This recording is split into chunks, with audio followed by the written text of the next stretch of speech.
দেবের বাজেট নেই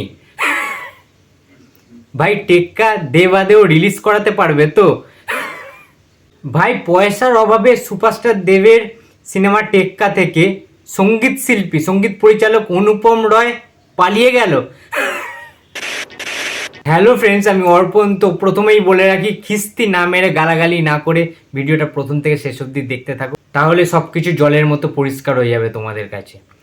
তো ব্যাপারটা হচ্ছে, একটা নামী পত্রিকার তরফ থেকে বিভিন্ন ডিজিটাল পোর্টালে আমরা দেখতে পেয়েছি, লাস্ট দুদিন ধরে দেখতে পাচ্ছি যে দেবদার যে টেক্কা সিনেমাটা, যেটা সৃজিত মুখার্জি পরিচালক থাকছেন এবং দেব এন্টারটেনমেন্ট ভেঞ্চার্সের একটা অন্যতম এক্সপেরিমেন্টের কাজ হতে চলেছে, যে প্রজেক্টটা নিয়ে আমরা সবাই এক্সাইটেড রয়েছি। যেহেতু সৃজিত মুখার্জি পুজোতে আসছে, পুজোতে আমাদের দুর্গা পুজোর সময় সৃজিত মুখার্জি আসে মানে শিওর শট একটা তো হিট থাকেই, হিট ভার্ডিক্ট তো পাবেই। এবং সেখানে সৃজিত এবং দেব, সেই জুলফিকারের পরে আবারও সৃজিত এবং দেব একসাথে।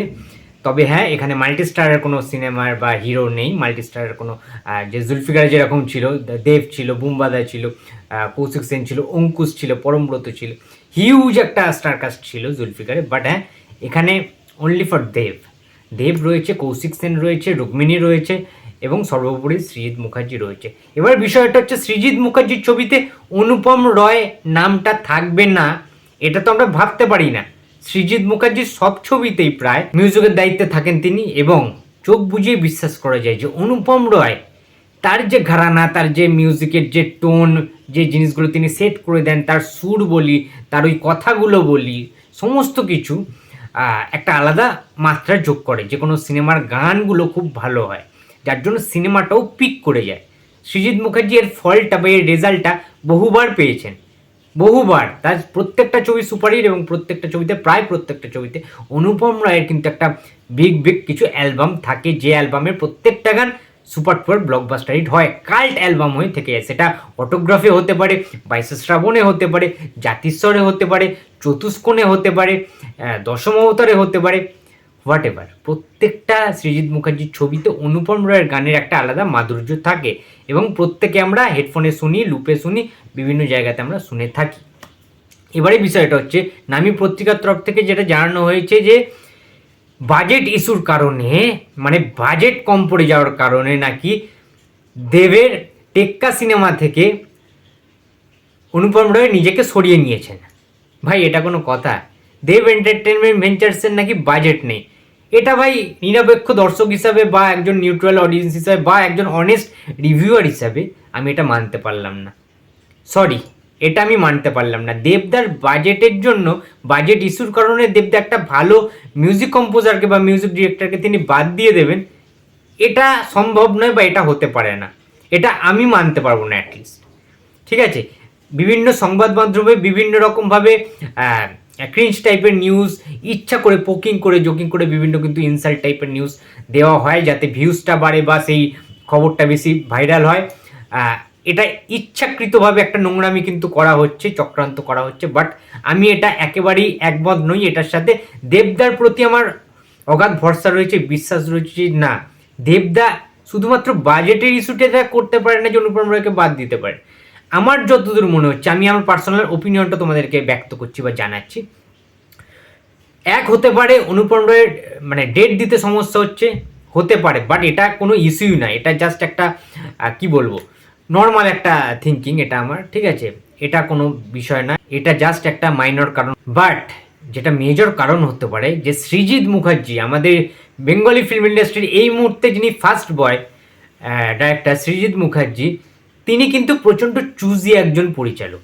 ইয়েস, তোমরা ঠিকই শুনছো, প্রচণ্ড কি বলবো, তার অ্যাকুরেট হওয়া চাই যে কোনো সিনেমার গান, এবং যে গল্পটা তিনি ভাবছেন সেই গল্পটার সাথে সামহাও হয়তো অনুপম রায়ের মিউজিক বা গান বা সুর ম্যাচ করছে না, সৃজিত মুখার্জির মনের মতো হচ্ছে না সামহাও।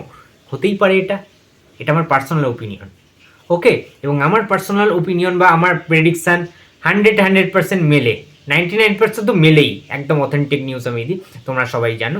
বাট হ্যাঁ, এটা কিন্তু হতে পারে না হওয়ার কোনো কারণে। এবং সৃজিত মুখার্জির যদি মনের সাথে তার মিল না হয় এবং তার বানানো সিনেমার সাথে যদি গানটা তার মনের মতো না হয়, তাহলে তিনি শুধুমাত্র অনুপম রয় কেন, যে কোনো মিউজিক কম্পোজারকে কিন্তু সেখান থেকে বাদ দিতে পারেন। এবং তার মনের মতো যদি কোনো মিউজিক কম্পোজার থাকেন, নতুনের মধ্যেও হতে পারে, পুরনোদের মধ্যেও হতে পারে, বাট সেটি যেন তার ভালো লাগে, যদি সেটা তার ভালো লাগে তিনি সেটাকে সিলেক্ট করতে পারেন, সেই নতুন মিউজিক কম্পোজারকে তিনি কিন্তু সেখানে ইনপুট করতে পারেন বা অ্যাড করতে পারেন। এটা ফ্যাক্ট, ট্রু ফ্যাক্ট এটা।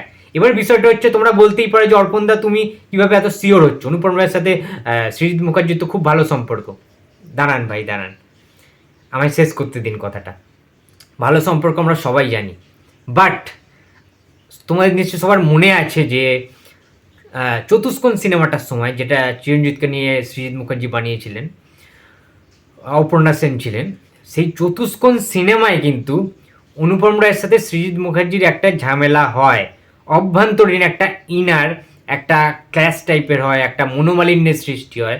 কারণটা নিশ্চয়ই তোমরা সবাই জানো। কারণটা হচ্ছে, অনুপম রায়ের যে বসন্ত এসে গেছে যে গানটা ছিল, সেই গানটা অনুপম রায়ের মানে নিজের গান ছিল, সেখান থেকে সেই গানটাকে সরিয়ে দিয়েছিলেন স্বয়ং সৃজিত মুখার্জি। ইয়েস, সেই গানটা অনুপম রায়ের কণ্ঠে তিনি ইউজ করেননি গোটা সিনেমাটাতে।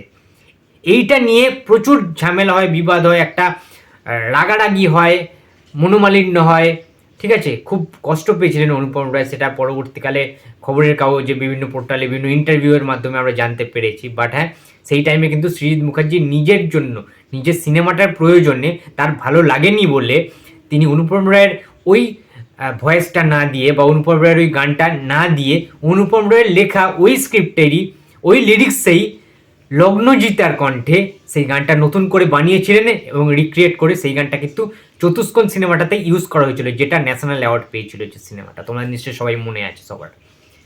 সো সৃজিত মুখার্জি তার সিনেমার স্বার্থে, সিনেমাটাকে কোন গানে ভালো লাগবে সেইটার জন্য তিনি হয়তো অনুপম রায়কে বাদ দিয়েছেন, সামহাও হতে পারে এটা।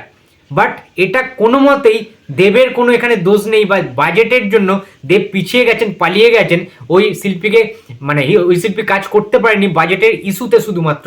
এটা আমি ভাই বিশ্বাস করতে পারলাম না, এটা আমি মানতে পারলাম না, আমাকে ক্ষমা করে দিও। এবং আমি জানি যে তোমরা অনেকেই আমার উপর ক্ষুব্ধ হবে, বা প্রথম দিকে যে শুরুটা আমি করেছিলাম ওইভাবে, দেখো ভাই কিছু করার নেই, ঠিক আছে। এই রকম জিনিসগুলো কিন্তু রটে যাচ্ছে, ঠিক আছে। আমরা সোশ্যাল মিডিয়ায় মানে এই দু একদিন ধরে প্রচুর এইসব দেখতে পাচ্ছি, ট্রোলিং করছে, সবাই ট্রোল করছে দেবকে, যে দেব কি ভিখারি হয়ে গেল নাকি, দেব এন্টারটেনমেন্টার্সের কি তাহলে কোনো হিটই নেই? এই যে হিট হিট বলছিল, তার মানে কি বাজেটই তো নেই? তার মানে কি টাকা ইনকাম হয়নি তাদের, ইচ্ছা করে করে সুপার হিট ব্লকবাস্টার বলেছিল? না ভাই, এটা পুরোপুরি আমি মানতে পারছি না। কোন প্রোডাকশন হাউস কী করে আমি জানি না, বাট দেব এন্টারটেনমেন্ট ভেঞ্চার শুধুমাত্র প্রযোজনা সংস্থা নয়, শুধুমাত্র প্রযোজক নয়, শুধুমাত্র প্রযোজনা করে না তারা, যেহেতু দেব রয়েছে এখানে, মেন যে কর্ণধার দেব এবং দেবের বাবা, ঠিক আছে, গুরুপদ অধিকারী, তোমরা সবাই জানো, তারা কিন্তু আলটিমেট সিনেমার প্রয়োজনে অনেক টাকা ইনভেস্ট করতে রাজি আছে, ভালো সিনেমার জন্য তারা অনেক টাকা কিন্তু ইনভেস্ট করতে চায়। এখানে কোনো বাজেট ইস্যু হওয়ার কথাই নয়, তার কারণ কোনো সিনেমা যত্ন করে সিনেমাটার ভেতরে ঢুকে পুরোপুরি, আর যেহেতু দেব ইনভলভ, দেব যেহেতু নায়ক ওই সিনেমার, সুতরাং অনুপম রায়কে বাদ দেওয়ার কোনো প্রশ্নই ওঠে না বাজেট ইস্যুর জন্য। এইটুকুনি তোমাদেরকে ক্লিয়ার করে দেবে। এটা হতে পারে পরিচালক সৃজিত মুখার্জির একটা কোনো ডিসিশন। সুতরাং অনুপম রায়ের জায়গায় রণজয় ভট্টাচার্যকে ইনপুট করা হয়েছে, এটা কতটা সঠিক বা এটা কতটা বেঠিক? অবশ্যই সঠিক। সৃজিত মুখার্জি যেহেতু এটা ডিসিশনটা নিয়েছেন, এবং রণজয় ভট্টাচার্য কি খারাপ? রণজয় ভট্টাচার্য গান আমরা প্রচুর শুনে ফেলেছি, ভালো ভালো হিট সিনেমার তিনি গান দিয়েছেন, লাগে না লাগে না আজিয়া তুই ছাড়া, এই গানটা কত সুন্দর। ইভেন আয় খুকুয়ের যে টাইটেল সংটা অসাধারণ, তার অ্যালবাম ছিল বিভিন্ন গানে।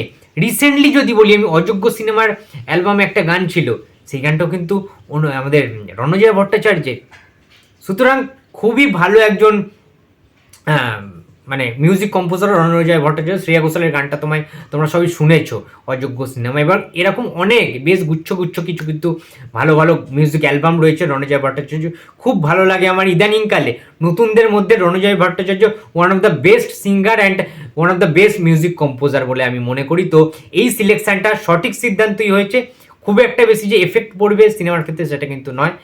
আই থিঙ্ক সিনেমাটার গল্প অনুযায়ী রণজয় ভট্টাচার্য নিজের ট্যালেন্টটাকে উজাড় করে দিতে সক্ষম হবে। সৃজিত মুখার্জির ছবিতে প্রথমবার রণজয় ভট্টাচার্যের কাজ, এবং দেবের সিনেমায় ফার্স্ট টাইম রণজয় ভট্টাচার্য কতটা ভালো গান গাইতে পারেন প্রবাবলি 2 কি 3টে গান থাকতে চলেছে এই সিনেমাটাতে, টেক্কা সিনেমায়। তো অধীর আগ্রহে ওয়েট করে থাকবো মিউজিক অ্যালবামটার জন্য।